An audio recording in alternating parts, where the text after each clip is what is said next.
bald with pigtails. Maybe I should make pigtail buns.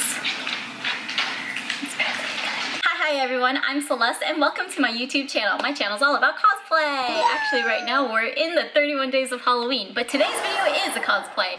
Today I am doing a cosplay that was recommended to me on Twitter, and this is basically a casual Chun Li costume. Earlier on my YouTube channel, I showed you this alternate version of Chun-Li, but today I'll be showing you this version. This one is very street-friendly wear, and I would suggest that you could wear this to parties, or you could go out and buy one of those Halloween costumes. But if you want to make this one, here is the tutorial on how to do that. If you're new to my channel, hi, I'm Celeste. I have been cosplaying for 15 years. I have won major awards such as Master Craftsmanship, Master Performance, and Best in Show. But anyways, I'm here to teach you about cosplay. And right now it's Halloween time, so yeah, you know what you clicked this video for, so let's go ahead and get into the tutorial. For this brand new casual Chun Li outfit, I'm going to be using this stretch nylon. I think it's polyester, and it's knitted, and it is nice blue. This is not a cobalt blue, but a cerulean blue, and it's 4-way stretch. Let's go ahead and get into it. I'm going to lay out one piece nice and evenly.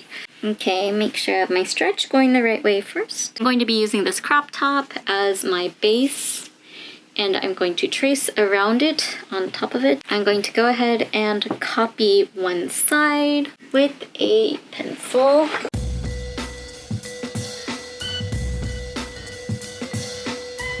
I made sure to only copy the front and the back sides. I did not copy the collar piece or the bottom band.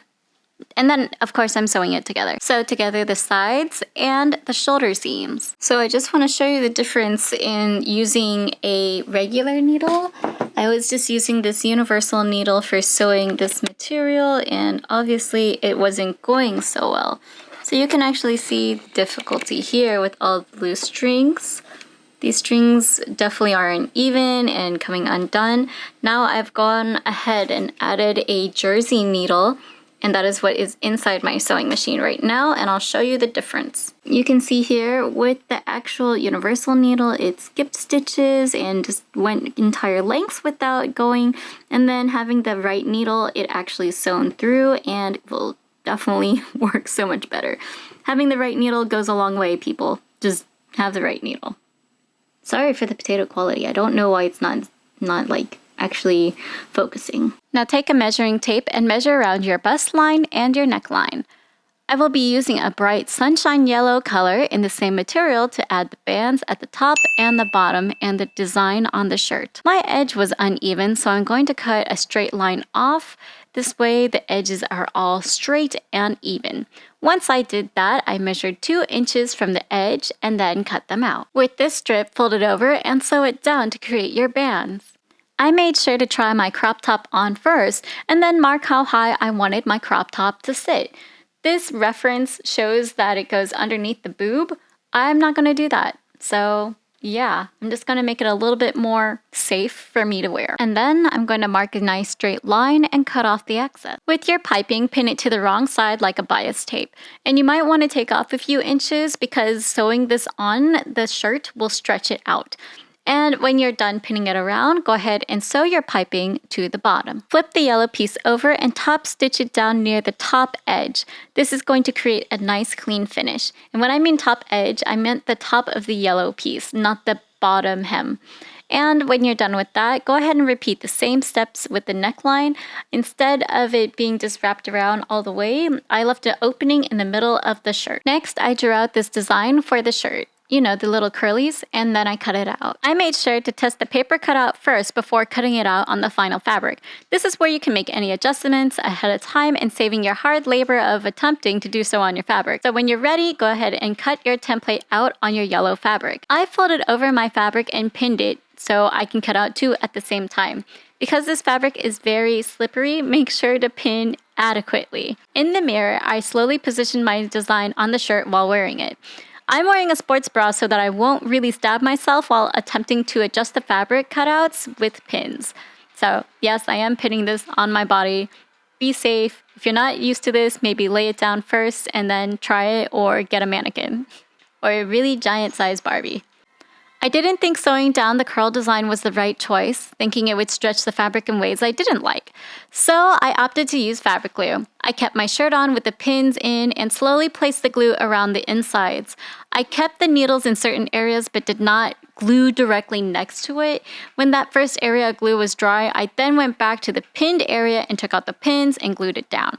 This was a kind of time-consuming process, and I had to be careful with my arms, but you can see that I'm actually just going on inside the edges and making sure that the glue gets down before moving to the center. Now be careful, you don't want to add too much glue that it seeps through the actual fabrics, because then you'll get like a glue stain. Careful, you don't want glue stains. Because my shirt had an opening at the front, I decided I would add a hook and eye closure instead of a Chinese frog at the neckline.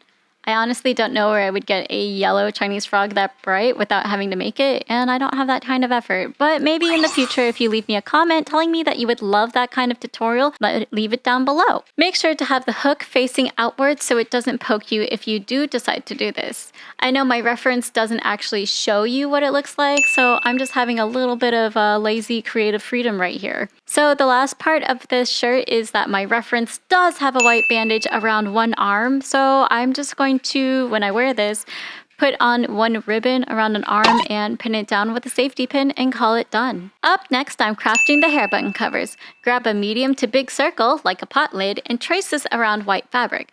I decided to use this scrap piece of white velvet for texture and because it doesn't fray. And this is relatively simple, so I'm happy to be making this for my YouTube channel, and if you haven't done so already while watching this video, click that red button down below to subscribe to never miss out on any future cosplay content. Also, now create 3 pot lid circles and then cut them out.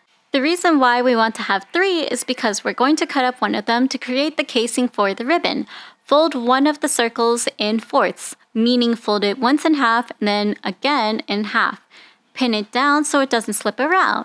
And then do the hokey pokey and you turn yourself around and that's what it's all. Okay, that's not the point. Okay, measure out 1 inch from the bottom hemline and then from that new line, draw 1 inch above that.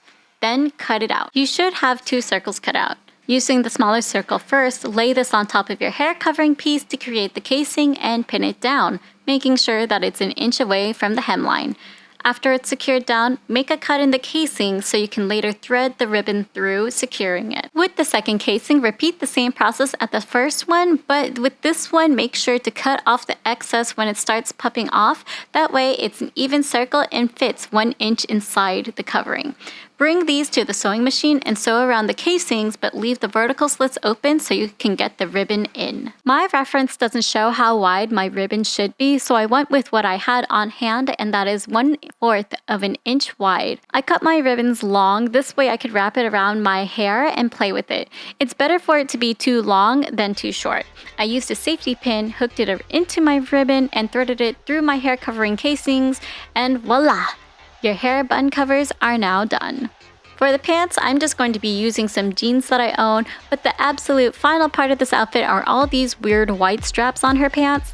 So I'm going to be making my own belt using a paracord clasp and some leftover white pleather. I didn't want any stitches to be seen, so I made sure to use fabric glue instead. I slid my white pleather through, making sure that it will fit, and if it didn't, I cut it in half.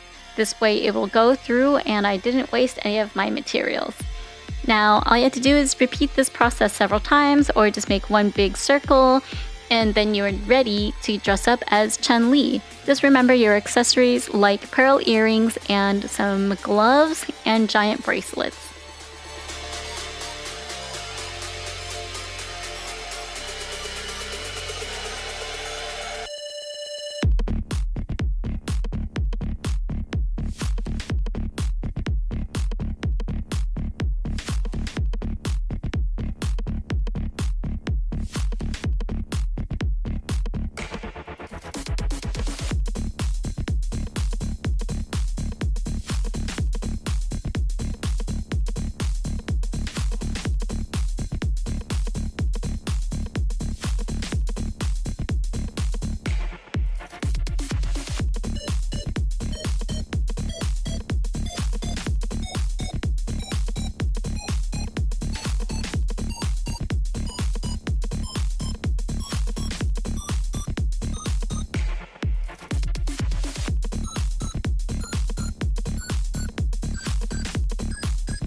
the things that I love about casual cosplays is that they are so easy to make, they're fun, you could take old clothes and then thrift them into a new cosplay, so you don't have to go all out, balls to the wall, buying expensive things, and you're a new cosplayer and you just want to dive your feet into it.